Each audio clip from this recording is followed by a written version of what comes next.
जय भीम, नमो बुद्धाय। स्वागत है आप सभी का आपके अपने चैनल अनमोल इतिहास में। आज के इस वीडियो में हम आपसे बात करने वाले हैं बौद्ध धर्म की एक ऐसी शाखा के बारे में जिसके बारे में बहुत कम लोग जानते हैं। इतिहास की किताब में हमें बौद्ध धर्म की केवल 3 शाखाओं के बारे में पढ़ाया जाता है, हीनयान, महायान और वज्रयान। लेकिन सच्चाई ये है कि इन 3 शाखाओं से कई अन्य परंपराएं भी विकसित हुई थी। इनमें से एक है सहजयान, जिसका प्रभाव भारत के पूर्वी भाग, विशेष रूप से पश्चिम बंगाल, बिहार और बांग्लादेश में काफ़ी अधिक था। इतना ही नहीं, नाथ संप्रदाय के प्रसिद्ध गुरु मत्स्येंद्रनाथ और गुरु गोरखनाथ का भी संबंध इसी परंपरा से जोड़ा जाता है।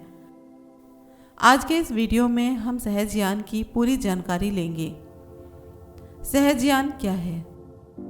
सहजयान बौद्ध धर्म की एक तांत्रिक परंपरा है जिसे सामान्यतया महायान और वज्रयान का मिश्रित रूप माना जाता है। सहजयान में योग और तंत्र दोनों का विशेष महत्व है।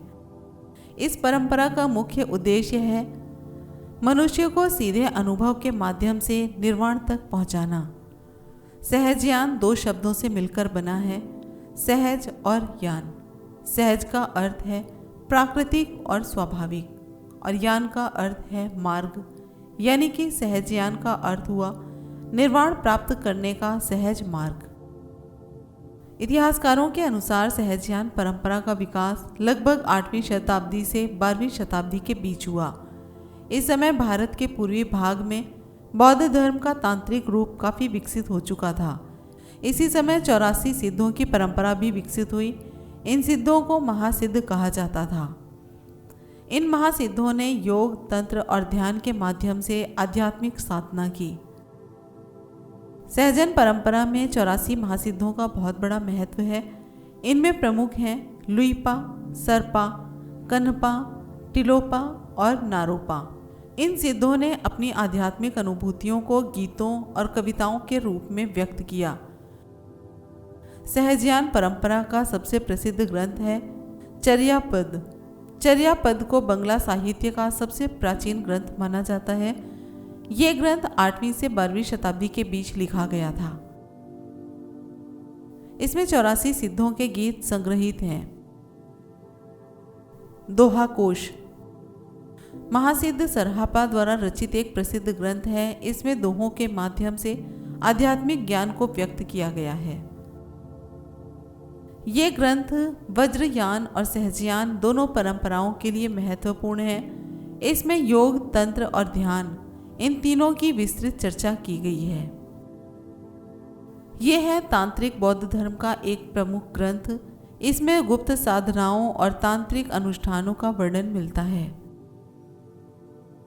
कालचक्र तंत्र, ये ग्रंथ बौद्ध तंत्र परंपरा का एक महत्वपूर्ण ग्रंथ है।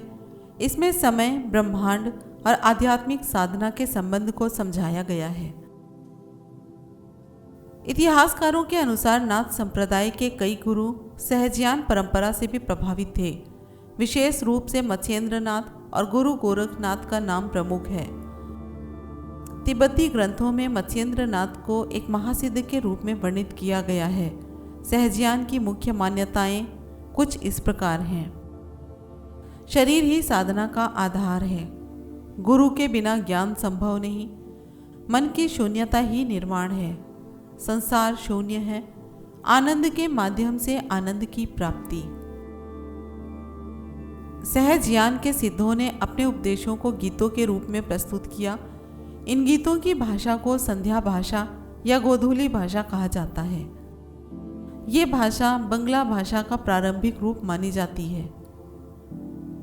आज के इस वीडियो में हमने बौद्ध धर्म की एक रहस्यमयी शाखा सहजयान के बारे में विस्तार से जाना। हमने समझा कि सहजयान क्या है, उसका इतिहास, 84 महासिद्ध, प्रमुख ग्रंथ और नाथ संप्रदाय से संबंध। अगर ये वीडियो आपको पसंद आई हो तो लाइक, कमेंट और शेयर जरूर करें। चैनल को सब्सक्राइब करें और मिलेंगे अगले वीडियो में एक नई जानकारी के साथ। जय भीम, नमो बुद्धाय, जय संविधान।